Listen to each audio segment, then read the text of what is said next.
Scared to get involved behind those people? You've already given up your freedom. Yes. You gave it up in your mind, which is the most important place that it lives. It starts there and it lives throughout you. Think in these terms, folks. You have 93 people still sitting pretrial detention. You have 72% of them are law enforcement and veterans. Did you know that? No. How many people love veterans? God bless you. How can we not love our veterans? They were prepared to give their life, the ultimate price for you, to protect the freedom and Constitution, ideology like the Bill of Rights. So listen, I'm going to make this brief because I know we're out of time, but I'm flying out of here in just about an hour. I'm being flown to South Dakota. I'm going to be speaking before the state legislature committee there, who's enacting a bill to stop the over-aggression of the United States government. I'll be speaking to the Attorney General there tomorrow. Why are you going to South Dakota? Where's the Texas Attorney General on this? Well, that's the question I'm asking. I was here a year ago to talk to the Texas Attorney General and his folks. We were here at the legislature, we were here at the Attorney General's office, and it took an act of God to get a meeting there. And now I'm telling you, I'm going halfway across the country because the Attorney General here. How many of you seen a due process for a J6er sign around the country, around the state here? I've got them up all over, full-size billboards. There you go. So listen, here we are. I'm going across the country to speak to a legislation, or legislative body, that has 2 January 6 defendants. You have 70 plus in Texas. I'm going across the country to speak to a legislative body that has 2 January 6 defendants. An Attorney General there is asking what he can do to get involved. Ken Paxton, my friend, I believe in you. I think you're a fighter. We need you in this fight too. How many want to see Ken Paxton in this fight? Stand up for America. Stop allowing this federal government, the weaponized Biden administration, to usurp Texas authority and Texas sovereignty by taking our people and hauling them to the D.C. gulag. Thank you so much. Well, and in D.C., I just want to ask you what you think the chances are that anybody gets a fair trial. No. 100%. 100% convictions in front of a D.C. jury. And that's another issue that Treniss is fighting at Condemned USA on behalf of all the defendants, is to get jurisdiction moved, right? Change of venue, that's what it's called. Change of venue in the cases. So if you're interested in that and if you're interested in helping, and what I would tell you is, for those of you who don't know, the January 6 prisoners have until about 10 days ago been denied any visits from their families. So people have been in prison without trial for 2 years, have not seen a family member, not had a single visit. They've been denied the right to pray. They've been denied all kinds of rights. The United States government treats serial killers and murderers and foreign terrorists better than its own political prisoners, who are American citizens, I mean, most of them veterans, without criminal records. And that's an indictment on all of us, right? And that's an indictment on, I'm sorry, this body. What is Texas doing? What is the government of Texas doing? Are you looking at what's happening in Texas education? Are you looking at what's happening all across this state? I mean, it's pretty stunning. It's pretty stunning. And I can tell you, in my little town of Fredericksburg, the political parties that want these kind of literature in the school that paints every white boy as a rapist, right? They get a lot of funding from their parties and from their leaders. And if you don't want it there, it's a slug. It's a fight. And they've got money to sue, and they've got money for anything they want. So it's a false narrative that Texas is a bastion and it's unassailable. That's another false narrative. And anyway, I'm just saying that because we're here in Texas and we're here in the Capitol, and I don't understand why it's so hard to get legislation through this body right here that protects what most people in this state Democrat want. chair. So I know we're out of time. I want to introduce to you now 3 of the Brunson Brothers. Okay, now I had the pleasure of spending some time with them because I'm working on a story, telling their story. One of the things that you see in the war of narratives, right, on the information battlefield, is you see false narratives, But what you also see is false narratives are not only created through lies, they're created also through omission. So if we just never ever cover something, if we just ignore it, you know, you'll only see two types of coverage, media coverage about Lara Logan these days. Either there'll be none, I'll be ignored, or they'll be attacking me, savaging me as some alt-right beast who's gone crazy. Used to be brilliant, now she's crazy. Okay, so it's ignore or smear. Those are the strategies. And what are we left with that's missing? Well, we're left with the stories that actually really tell us something. Lauren Boebert is a great example. People think, who's this crazy woman from Colorado who went up to Congress, this young upstart, thinks she can tell people what to do? Well, if you really go and speak to people in Colorado who were part of her campaign or who voted for her, what you learn about is that there are a lot of people in Colorado that don't believe in what the governor is doing, who are, you know, who've been devastated by the fact that he moved oil and gas, shut it down in the state, moved all of those jobs out of the state. Colorado has some of the purest oil in the world. They have oil reserves. They've gone from being fairly strong and successful and independent to being destitute. And those were jobs that kept families together, right? And we don't want to keep families together in this war. We want families to be torn apart. The governor there introduced wolves into half the state. So if you think, well, in Texas, we don't care about food shortages because we got our deer, right? And we can go out and hunt and we can feed ourselves. Well, in Colorado, they're busy taking away people's ability to do that. And people saw that happening. And they saw election fraud, and then they saw that these energy policies were being championed, not just by the Democrats, but by the Republicans in Colorado. And that's when they said, wait a minute, that doesn't represent the people. And that's how someone like Lara Boebert got elected. But you never hear that story. You won't ever hear the story I'm gonna tell about the Brunson Brothers, their story, because these guys are pretty cool, I gotta tell you. Here you have Loy, who's the oldest, and Raylan, who's next. I didn't mess that up. Darren, who's not here today, he couldn't be here for health reasons, but he's here with us in spirit. And Gaynor, who's the youngest, at 60. Now they stopped playing as a band together, but you know, they did everything. They were on the Johnny Carson's show. I even saw in their studio, in Gaynor's studio in Salt Lake, they had a tour of the White House at night when Reagan was sleeping. They played for Ronald and Nancy Reagan, played for Steven Spielberg, and I was telling my husband this morning when I was in the shower, I was yelling at him, I was saying, you know, they play so loud when the four of them were together that people would just leave. I said, maybe it was the quality of the playing that got them to leave. No, they played all over the place. In fact, Loy got his high school diploma by playing at high school assemblies. He took the schools into giving him his diploma that way. That was pretty good. But I think one of my favorite stories is just that they actually started playing the trumpet because they were skipping school and they got into trouble for that. And their dad said now you're responsible for your own future and your own life.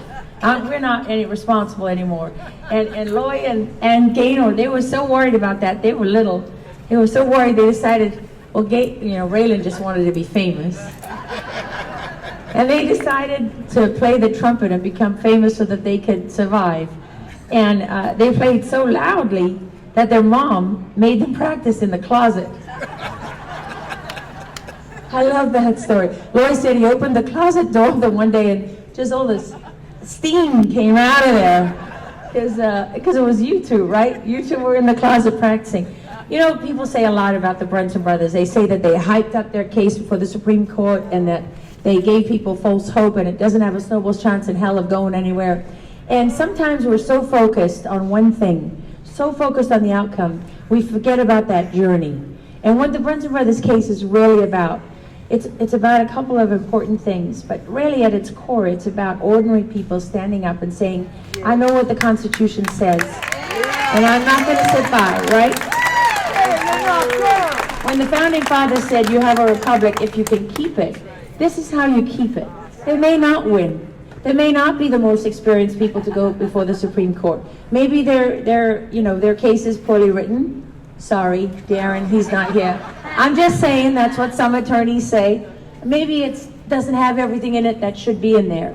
But the point is that they're not sitting back waiting for somebody else to do something. right? They're doing it. And their knowledge and their love of the Constitution has been something they have carried all of their lives, because their father and their mother opened their eyes to what that meant, right? In fact, Loy wrote a book about 7 things in the... Oh, you got it? Of course you have. I just gave out. Is it God? Well, you can, but my point to you is this, this isn't a bunch of people who don't understand what they're talking about. There may not be, like some top law firm in Washington, D.C. or New York, but it doesn't mean they don't have the right, and it doesn't mean that there's no significance in what they're doing. And what I found most significant talking to them is nobody's put them up to this. Nobody's steering them and handling them like everybody else fighting for this country. They're not making money out of it, right? Raylan's finally getting to be famous. A lifelong dream. Yeah. But I think you're going to fall in love with them along this journey, because they represent the heart and soul of this country, and they're fighting for principle. And that's... And they haven't given up yet. And all the people that tell you the case is dead, that's not true. There's more filings to come. And so they're gonna play a little bit, but they're, as they told me, they lost their lips a long time ago. Right? So they've been trying to warm up. And I'm gonna give this to Loy's gonna say a few words. And yes, Loy's gonna say a few words. And Raylan and Gaynor will play. Loy, tell them what this means to you, and why you and your brothers, and why you and Darren did this. And it's not the first case they fought, by the way. Okay, I can't do that because I'll get too emotional. But I just want to say that Darren is back in Utah actually filing. He's filing a petition for rehearing. And so you can check the Supreme Court docket. By the end of this coming week, you will see on the Supreme Court docket that there's going to be a new date for a conference for them to rehear this. Right. Also, I was the first, Rollins' name is on this petition to the Supreme Court. I was the one that started first with the group as the petitioner, or as the plaintiff.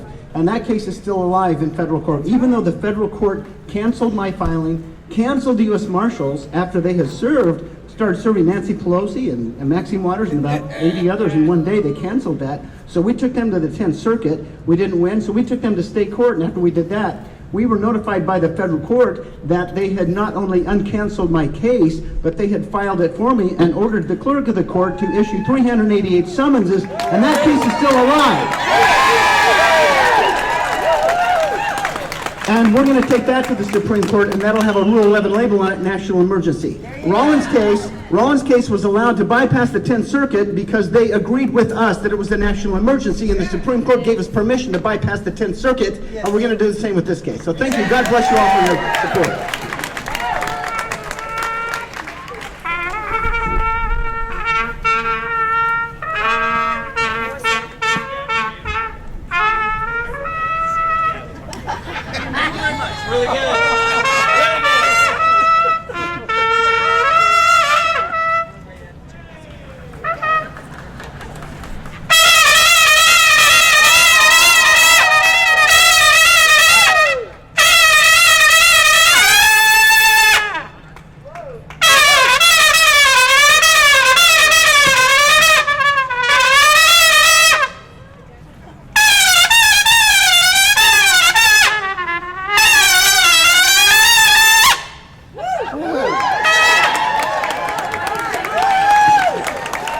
That was part of a song. We're getting our chops back. In another few months, we'll come back and we'll play the whole song.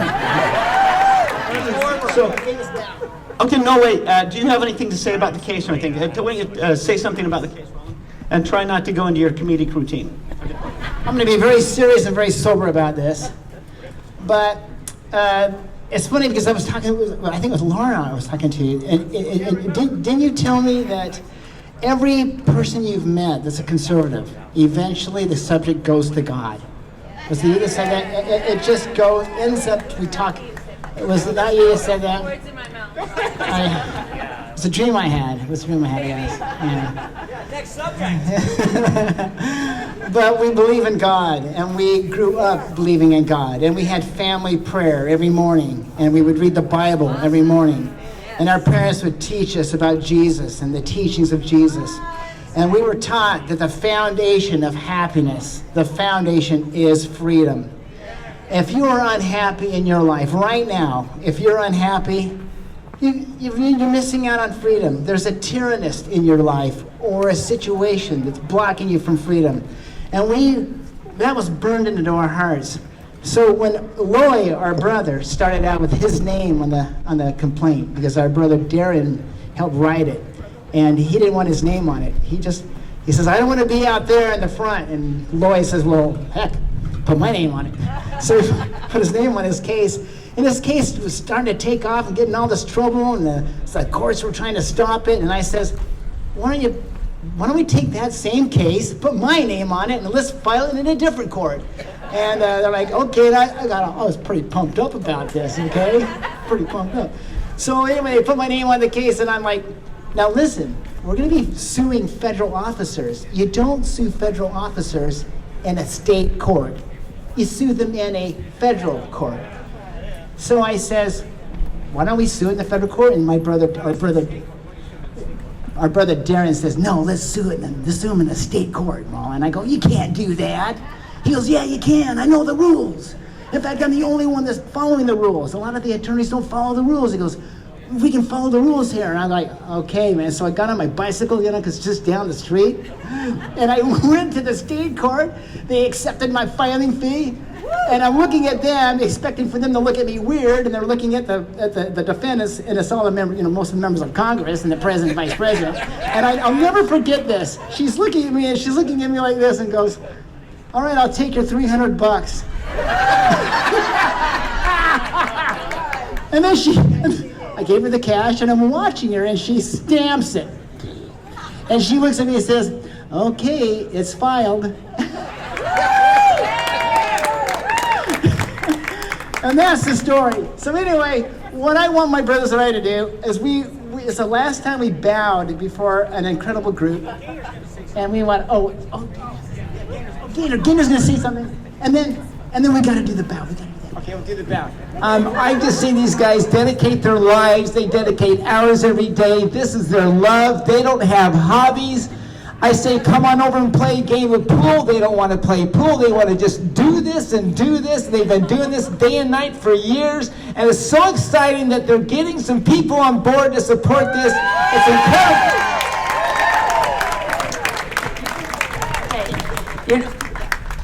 You're going to do the bow? Okay. So they once opened a Giants game, right, and did the national anthem. And they showed me it's really difficult to just come out with that long note. Right, and you develop that technique. Show them that technique that you developed. Okay. In our performances, we grew up watching trumpet players, and hold the mic for me. Okay. And trumpet players, they hold the perfect posture like this.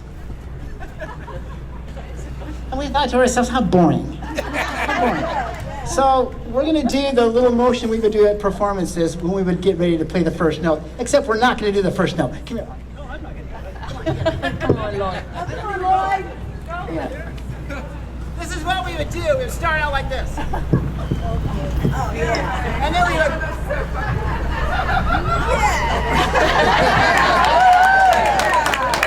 Yeah. Okay, you're going to close out? We're going to do the bow. Okay, do the bow. We're going to do this bow, and you got to all start clapping and whooping it up. Okay? I have no idea what he's doing.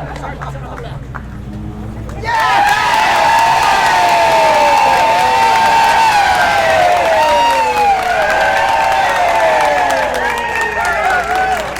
That's the Brunson Brothers, ladies and gentlemen. Thank you for being so patient, and thank you for listening. Thank you so much. God bless you all. God bless you.